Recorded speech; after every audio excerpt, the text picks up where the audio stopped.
చల్లగా సమ్మగా ఉందిరా. అంతేలేండి, బాబు కొడుకులు విడిపోయారు కదా, మీకు సమ్మగానే ఉంటది. అన్ సీజన్ లో పుట్టిన వాళ్ళం కదా. ఆఫ్ సీజన్ లో అన్ సీజన్ నీకు నాకేంట్రా, కమ్మడి సీజన్ లో పుట్టినండి. సరిగానే ఒక కమ్మడి కథ చెప్పరా.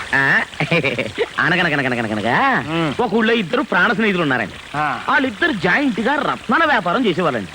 ఒకరోజు వాళ్ళిద్దరు పట్టణానికి బయలుదేరారండి. ఇదేదో నా కథలాగా ఉందేంట్రా. సెంటర్లు చేంజ్ అవుతులేండి. ఇలా వాళ్ళిద్దరు కలిసి అడవిలో పోతుండగా సడన్ గా ఒకడు కాలు సరి కూతురు పడిపోయాడండి. అరే పాపం కాలు ఇరిగిపోయిందండి. ఒక్కడు కూడా ముందుకెళ్ళిపోతున్నాడండి. అప్పుడు ఆ రెండో వాడు కాలు ఇరిగినోడి దగ్గర ఉన్న రత్నాన్ని కాజేసి పారిపోయాడండి. ఆ తర్వాత ఆ పారిపోతున్న దొంగలు పట్టుకుని పీక పిసికి చంపేసి ఆడి దగ్గర ఉన్న రత్నాలు తీసుకుని వాళ్ళు పారిపోయారండి. అంటే కాళ్ళు ఎరగొట్టించుకుంది చక్రపాణి, పీక పిసికి చంపించుకుంది నేను.